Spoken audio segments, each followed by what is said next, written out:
Ici et là, il a été condamné, c'est qu'il y a quelque chose. Eh bien, c'est le processus habituel. On condamne et après on dit parce qu'il a été condamné, il y a quelque chose. Farid Borsali n'a rien fait. Des doigts retournés, nous ne savons même pas s'il y a eu des doigts retournés. Et il faut insister sur une chose. Peugeot, comme d'habitude, avait mis ce jour-là un huissier pour relever chaque détail, chaque incident qui pouvait avoir lieu, chaque soupir d'un syndicaliste pour pouvoir tenter d'en faire quelque chose. Et l'huissier n'a jamais vu Farid Borsali faire quoi que ce soit. Je crois qu'il faut y insister. Il faut y insister parce que ces directions, elles sont d'une violence extrême. Et elles passent leur temps à essayer de donner une image de violence du côté syndical. Ces classes laborieuses, classes dangereuses, c'est cette image-là qu'on veut propager. Eh bien, c'est pour ça que nous nous battons ici. Merci. Il y a un seul point qu'ils veulent, c'est vraiment la rentabilité financière au détriment des salariés. Pour eux, on n'est que des matricules, on est bon à produire. Alors, par rapport aux attaques contre les militants CGT, contre les militants ouvriers, ce que veut la direction PSA, c'est faire taire toute contestation dans ces usines. Et bien ça, jamais ils l'auront. On continuera à militer, justement parce que nous sommes des militants convaincus et on prendra la défense des salariés, des travailleurs dans son ensemble. Et ça, c'est notre raison d'être dans cette entreprise.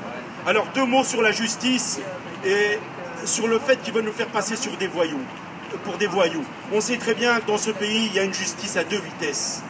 Alors, effectivement, la violence, elle existe.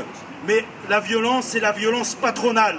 Quand on voit que les patrons en général, le cas de PSA, quand on voit qu'il licencie par centaines, par milliers, et qu'il met des salariés sur le carreau, des familles entières, de la détresse, des tentatives de suicide également dans le groupe PSA. Alors ça, effectivement, ça, c'est vraiment des voyous en col blanc. Ça, c'est de la violence. Il y a 9 camarades qui ont fait 9 heures de garde à vue. Ça, c'est vraiment inacceptable de traiter des militants CGT, des militants ouvriers de cette façon-là. Alors, nous vous donnons rendez-vous le 16 novembre à partir de 14 h au tribunal de Versailles pour que ce jour-là, effectivement, il y ait un grand rassemblement pour dénoncer toutes ces injustices. Il y a également un camarade que la direction PSA veut demander au ministère son licenciement. Et pour nous, c'est inacceptable. Le fait de défendre les salariés dans cette entreprise, ça devient un crime. Eh bien non, nous on continuera à militer au quotidien au nom de tous les salariés pour prendre la défense de tous les salariés et contre les injustices. Je vous remercie. J'apporte évidemment la solidarité entière de la part du NPA.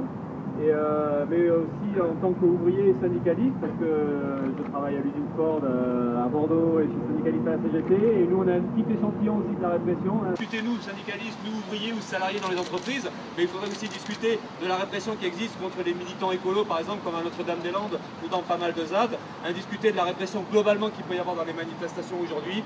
On voit bien avec l'état d'urgence aussi qui va s'inscrire dans la loi, on voit tout le danger qu'il y a d'une société de plus en plus policière, de plus en plus qui écrase de plus en plus, donc là il y a un danger, quoi, et ça c'est lié complètement à la crise, complètement aux attaques qui viennent derrière, donc voilà, donc on espère bien que ces initiatives-là vont aider à redonner de la pêche, redonner confiance à nous tous, parce qu'on voit bien qu'on assiste un peu des fois complètement fragile et puis sans moyen de défense, mais il va falloir reconstruire tout ça, des résistances, et se battre tous ensemble contre cette répression-là.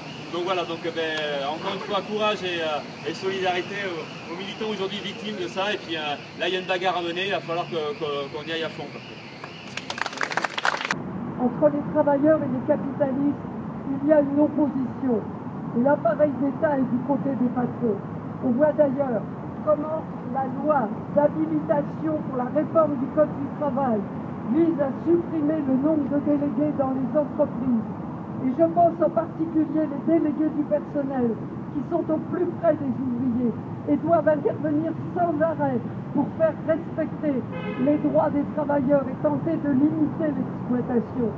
Comme chacun le sait, les militants syndicaux œuvrent au quotidien pour la défense des intérêts individuels et collectifs des salariés qui sont bien souvent confrontés à l'arbitraire patronal, aux délocalisations, fermetures d'entreprises, licenciements, accords de compétitivité, blocage des salaires ou encore de mauvaises conditions de travail.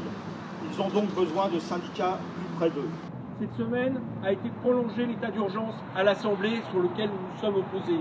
Qu'est-ce qu'on dit des gens comme Manuel Valls et Marine Le Pen? Ils ont expliqué que face à un amendement que nous proposions, demandant qu'il y ait un audit sur l'application de l'état d'urgence vis-à-vis des manifestations sur la loi El Khomri, pour vérifier à quel point cela avait été appliqué évidemment à des actes qui ne sont pas des actes terroristes. Les deux, en réalité, ont fait un lien entre les actes terroristes et les mobilisations sociales. Donc on voit bien que ce qui se prépare, et notamment à la rentrée, le fait de transformer l'état d'urgence en loi permanente, avec des possibilités de ce qu'ils appellent des zones de protection, dans lesquelles on pourrait aller jusqu'à palper les manifestants par des gardes de sécurité privés. On voit bien que ce qui est en jeu, ce n'est pas seulement évidemment la question de lutter contre des actes terroristes, mais celle d'un ordre social qui est en lien avec ce qu'on veut nous imposer.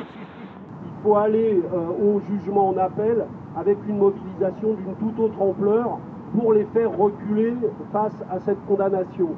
La deuxième chose que je veux dire, c'est que, évidemment, on voit bien que c'est maintenant une politique systématique, comme ça a été dit précédemment, de criminalisation de l'action syndicale.